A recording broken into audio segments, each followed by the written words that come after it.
नमस्कार, मी संस्कृती आणि आपण पाहत आहात नवा मराठा। वाढत्या यांत्रिकीकरणामुळे शेत वहिवाटीमध्ये मोठ्या वाहनांचा वापर जास्त प्रमाणात होत असल्याने वाहन प्रकारानुसार शेत जमीन वहिवाट रस्ता करण्याचे निर्णय तहसीलदारांना घेता यावे यासाठी मार्गदर्शक सूचना निर्गमित करण्यात याव्यात अशा सूचना महसूल मंत्री चंद्रशेखर बावनकुळे यांनी दिल्या आहेत।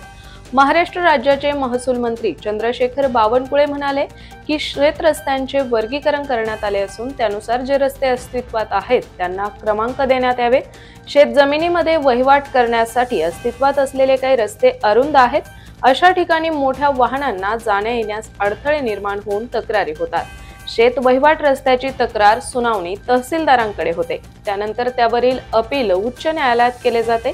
थेट अपील करण्यापूर्वी अतिरिक्त जिल्हाधिकारी अथवा जिल्हाधिकाऱ्यांकडे अपील करता यावे यासाठी एक स्टेप मध्ये असणे आवश्यक आहे।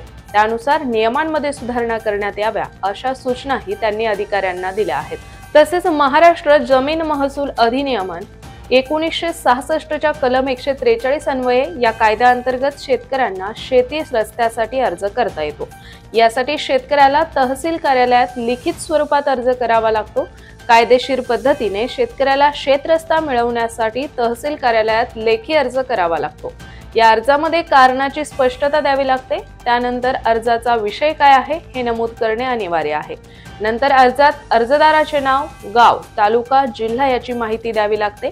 स्वतःच्या शेतीचा तपशील द्यावा लागतो, जसे की शेती किती आहे, शेजारी कोणाची शेती आहे, याशिवाय त्या शेतकऱ्यांचे नावे आणि पत्ता यांचीही माहिती द्यावी लागते। तर अशाच माहितीपूर्ण बातम्यांसाठी चॅनलला सबस्क्राइब नक्की करा।